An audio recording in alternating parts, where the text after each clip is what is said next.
Actividad 1, percepción.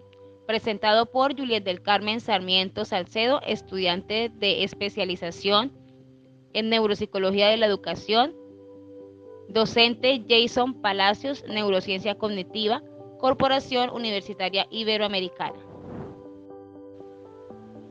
Durante esta exposición vamos a estar hablando sobre la percepción y algunos elementos como la transducción, procesamiento subcortical, corteza cerebral y tipos de agnosias. En la neuropsicología de la percepción hablamos de la fisiología de los sistemas sensoriales. Estos sistemas permiten recoger información del entorno, lo que posibilita la supervivencia y que nuestra especie se perpetúe. Existen diferentes tipos de energía que estimulan nuestros sistemas sensoriales y que ellos pueden detectar, como son las ondas electromagnéticas, las ondas sonoras, el calor, la fuerza mecánica, la presión, la química, entre otros. Esta información ha de llegar necesariamente al sistema nervioso para modificar así la conducta y posibilita que haya una adaptación al medio. Hablamos entonces de la transducción sensorial, que es precisamente el proceso en el que se transforman estos diversos tipos de energía, la estimulación sensorial de la que hablábamos, en impulsos nerviosos. Se lleva a cabo por los receptores sensoriales. Cada uno de estos receptores sensoriales puede responder a un estrecho rango de valores de un tipo específico de energía, que es lo que se denomina como el estímulo adecuado para cada receptor.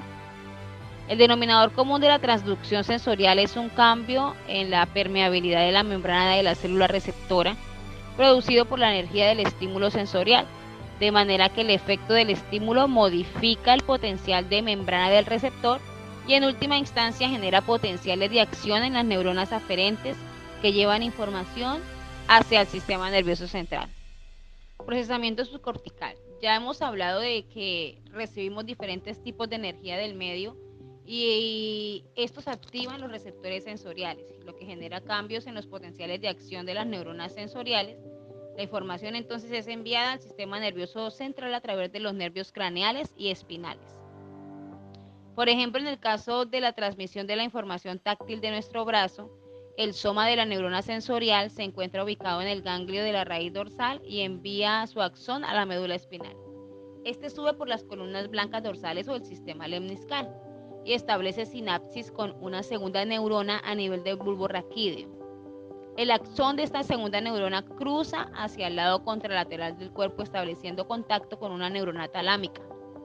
En el caso del sistema visual, las células ganglionares de la retina envían el axón a través del nervio óptico para alcanzar el núcleo geniculado lateral del tálamo.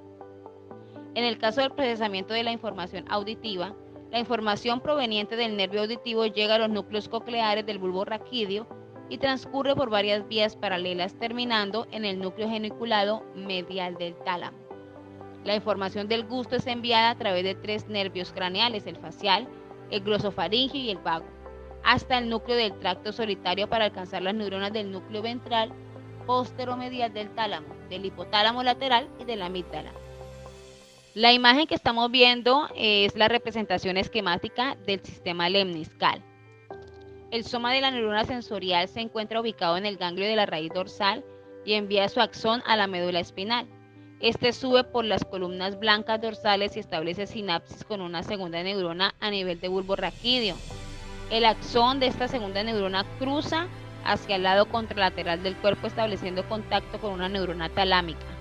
La estructura subcortical principal del procesamiento de la información sensorial es el tálamo. Toda la información sensorial, a excepción del sistema olfatorio, pasa por el tálamo antes de llegar a la corteza, específicamente por los núcleos de relevo de la información sensorial, que son el núcleo geniculado lateral, maneja la visión, núcleo geniculado medial, la audición, núcleo ventral posteromedial, el gusto y la información somatosensorial, el núcleo ventral posterolateral es la información somatosensorial. Debemos tener presente que el tálamo no es simplemente una estación de relevo de información sensorial. La información que llega al tálamo lo hace de una forma muy organizada. Dentro de esa estructura tiene una larga serie de conexiones intratalámicas que probablemente filtran y modulan la información que será enviada a la corteza. Además, desde la corteza y desde otras regiones cerebrales se envían extensas fibras descendentes hacia cada uno de los núcleos de relevo de la información sensorial, probablemente modulando y modificando el procesamiento que tiene lugar en el propio tálamo. En cuanto a la corteza y la reorganización sensorial, entendemos que toda la información que se recibe en la superficie del cuerpo es enviada a través de diferentes conexiones a la corteza cerebral.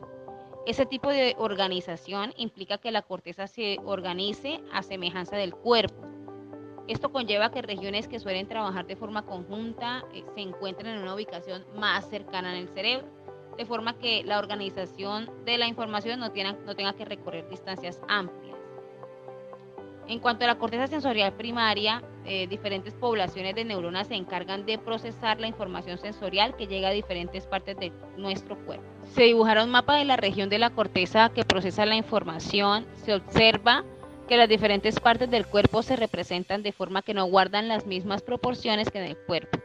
Hay una gran desproporción, de manera que el tamaño del área cortical dedicada a una determinada región del cuerpo no obedece a su tamaño real, sino que depende de la importancia funcional de esta parte y de la necesidad de precisión en lo relativo a la sensibilidad de esa zona.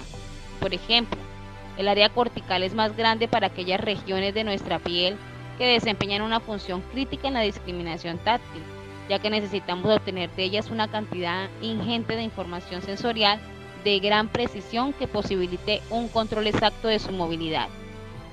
Las áreas sensoriales primarias son aquellas que reciben proyecciones de los núcleos de relevo de la información sensorial del tálamo.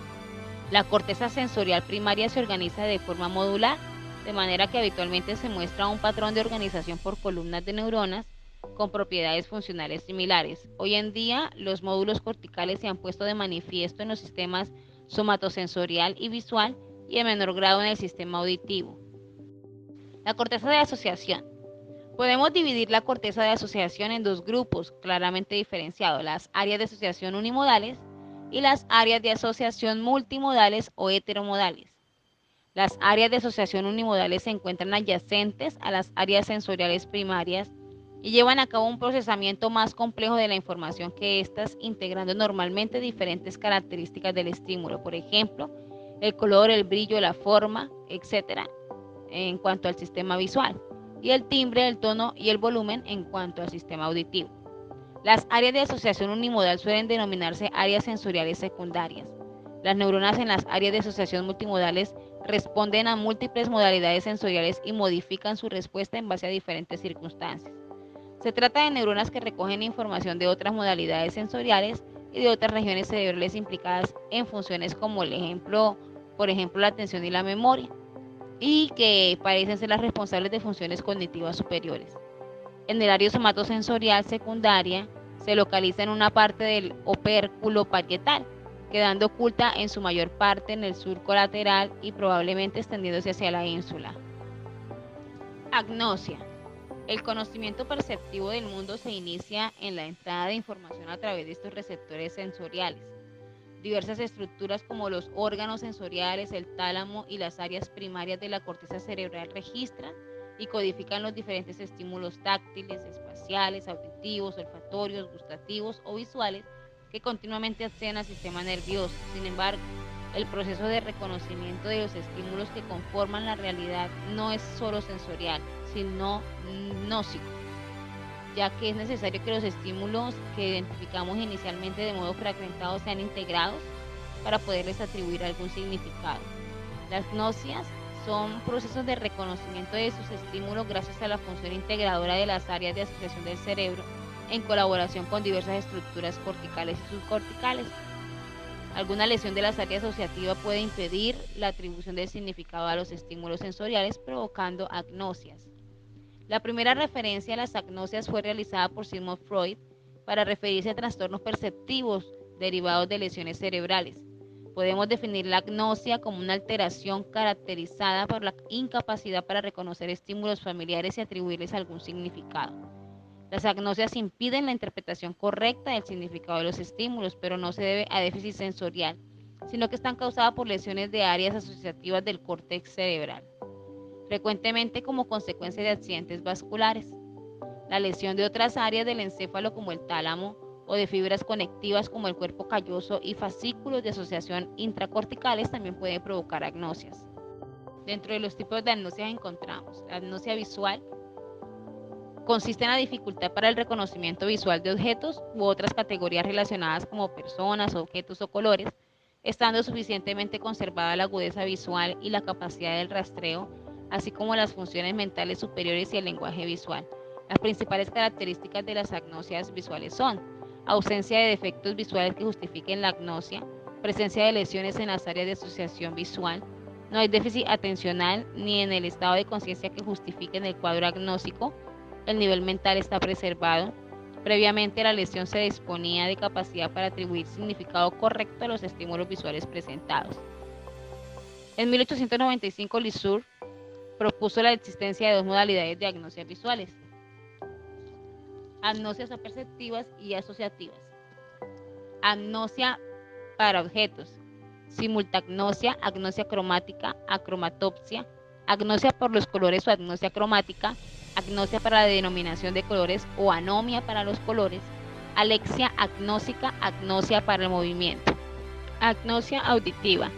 Las lesiones del lóbulo temporal, además de producir deficiencias sensoriales en la codificación de los estímulos auditivos, pueden provocar agnosias auditivas, que se definen como una dificultad para reconocer el significado de los estímulos acústicos no verbales. Las agnosias auditivas se producen en personas sin deterioro cognitivo que tienen las áreas auditivas primarias preservadas. Agnosias somatosensoriales. Se trata de trastornos producidos por una lesión en áreas somestésicas situadas en las zonas parietales posteriores, estando preservados los receptores sensoriales para el tacto, así como las áreas somestésicas primarias de la corteza parietal. Tenemos la asterognosia primaria y la asterognosia secundaria. Agnosia táctil, barognosia, autotopagnosia, agnosia digital, agnosia espacial. Seguimos con las agnosias olfatorias. La anosmia es la pérdida temporal o prolongada en la capacidad para identificar los olores. A diferencia de otros sentidos, el del olfato está infravalorado porque su presencia en nuestra especie no resulta de tanta importancia para la comunicación y la supervivencia como el sentido de la vista o del oído, por lo que es frecuente que los trastornos olfatorios resulten infradiagnosticados. La anosmia puede venir acompañada por la disminución en la capacidad para discriminar sabores, aunque en pacientes anósmicos tiene que estar preservada la capacidad para la identificación de los sabores básicos. La pérdida de capacidad olfatoria puede deberse a diferentes factores: degeneración o lesión del nervio olfatorio, traumatismos craneoencefálicos, tumores en la base del lóbulo frontal, degeneración de los órganos periféricos del sentido del olfato, desviación del tabique nasal, alergias, resfriado común, pólipos nasales, toxinas virales o bacterianas, anosmia congénita, utilización frecuente de vasoconstrictores, tabaquismo, síndrome de desconexión, cuadros histéricos. Las anosmias se pueden clasificar en función de su semiología y según la localización del problema causante de las mismas. Según su modo de expresión se distinguen las diferentes variedades: hisposmia, anosmia selectiva, hiperosmia, parosmia, cacosmia, agnosia anósmica. Agnosia para las enfermedades. Anosognosia, término que fue introducido por el neurólogo Joseph Babinski para referirse a la falta de conciencia de la hemiplegia en pacientes que habían sufrido lesiones del hemisferio derecho como parte del síndrome de heminegligencia. En la actualidad el término tiene una utilización más amplia en el campo de la neurociencia y se refiere a la falta de conciencia de los déficits sensitivos, motor, cognitivos o lingüísticos que se producen como consecuencia del daño cerebral o en sujetos de diversas patologías psiquiátricas o con demencia. Asomatognosia, anosodiaforia, misoplegia, somatoparafrenia, analgoagnosia,